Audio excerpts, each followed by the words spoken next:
जय श्री केदार दोस्तों, केदारनाथ धाम में आकर बहुत सारे श्रद्धालु ऐसी गलतियां कर रहे हैं जिसके कारण उन्हें बहुत ही ज्यादा पैसे खर्च करने पड़ रहे हैं। तो आप लोग दोस्तों केदारनाथ धाम की यात्रा पर अगर आने वाले दिनों में आना चाहते हैं तो आप यह गलती बिल्कुल भी मत करिए। क्या गलती हो रही है, क्या श्रद्धालुओं को किस प्रकार से लूटा जा रहा है केदारनाथ धाम में, आपको बताएंगे। मगर पहले दोस्तों केदारनाथ धाम में बात करते हैं मौसम की।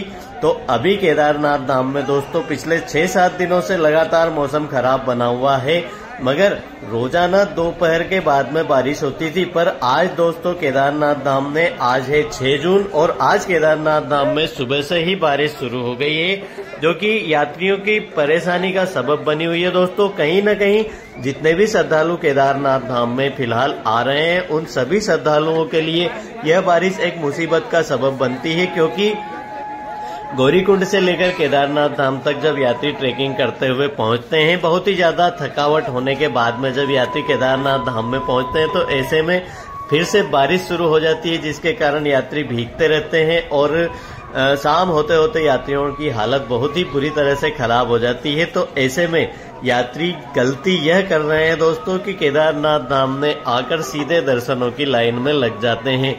इनको यह नहीं पता है कि केदारनाथ धाम में जब भी कोई व्यक्ति, कोई भी श्रद्धालु आते हैं तो सबसे पहले आपको भी यह बात जरूर जाननी चाहिए कि केदारनाथ धाम में आकर सबसे पहले आपको अपने रुकने का बंदोबस्त करना होता है। जी हाँ दोस्तों, केदारनाथ धाम की यात्रा पर अगर आप लोग आ रहे हैं तो सबसे पहले आपको होटल में रुकना है, टेंट में रुकना है। जहां भी आप स्टे लेना चाहें सबसे पहले अपना होटल या टेंट आप बुक कर लीजिए, क्योंकि दोपहर के बाद में केदारनाथ धाम में बारिश शुरू होती है रोजाना।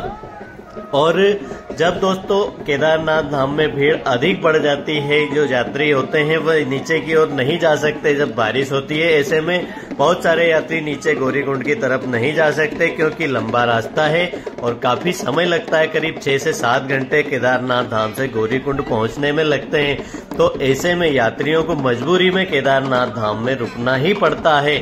और जब आप दोपहर के बाद में किसी भी होटल वाले के पास, टेंट वाले के पास रूम या स्टे लेने जाएंगे तो वह आपसे सीधे सीधे 3 से 4 गुना चार्ज उसके मांगेंगे।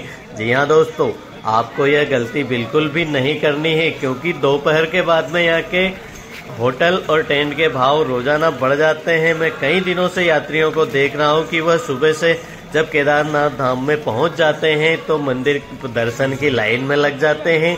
दर्शन करने के बाद में मंदिर के सामने सेल्फी फोटो वगैरह खींचते रहते हैं और अपना होटल या टेंट नहीं लेते। जब बारिश शुरू हो जाती है ऐसे में भागते हैं होटल और टेंट लेने के लिए। तो आप लोग ये गलती बिल्कुल भी मत करिए, क्योंकि ये गलती आपको बहुत ही ज्यादा महंगी पड़ने वाली है। दोस्तों सबसे पहले केदारनाथ धाम में आकर आप या तो होटल में या टेंट में, डोरमेट्री में, आपको जहाँ पे भी रुकना है सबसे पहले आप अपना जो स्टे है उसका बंदोबस्त करिए। उसके बाद में आप दर्शन की लाइन में लगिए, बड़े आराम से दर्शन करिए। सभी को गर्भगृह में दर्शन मिल रहे हैं। उसके बाद में आप मंदिर प्रांगण में आकर अपनी कुछ सेल्फी वगैरह खींच सकते हैं।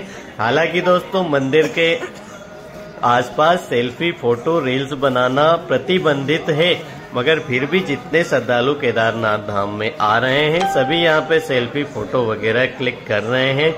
अभद्र तरीके से रील्स बनाना गलत है, मगर आप अगर फोटो वगैरह खींचना चाहते हैं तो खींच सकते हैं, आपको कोई नहीं रोकेगा। मगर आपने अगर कुछ भी गलती करी तो आपका फोन भी जाएगा और आपका चालान भी बनने वाला है। तो ऐसा गलत काम कुछ भी मत करिए केदारनाथ मंदिर प्रांगण में आकर।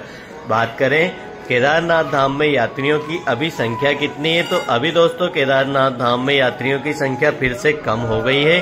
सुबह से जो लाइन लगती है वो रेतस कुंड तक लगती है और शाम होते होते दोस्तों केदारनाथ धाम में जो दर्शनों की लाइन है करीब 100-200 मीटर ही रह जाती है। और जो श्रद्धालु शाम को लाइनों में लगते हैं उन्हें करीब 1 से 1.5 घंटे में दर्शन हो जाते हैं। जो दिन में लाइन में लगते हैं उन्हें 5-6 घंटे का समय लगता है। तो ऐसे में अगर आप लोग भी आने वाले दिनों में यात्रा पर आना चाहते हैं तो सबसे पहले मैंने जो आपको बताया वह आप लिख के रख लीजिए। केदारनाथ धाम में आकर सबसे पहले आपको अपना होटल, टेंट बुक करना है। उसके बाद में दर्शनों की लाइन में आप लग सकते हैं। बड़े ही आराम से दर्शन हो रहे हैं। सभी श्रद्धालुओं को गर्भगृह में जाकर महादेव के दर्शन प्राप्त हो रहे हैं और यात्रा बहुत ही अच्छे तरीके से चल रही है। बारिश थोड़ा यात्रियों की परेशानी का सबब बनी हुई है। अगली वीडियो में अगली जानकारी के साथ मिलते हैं। जब तक के लिए जय बाबा।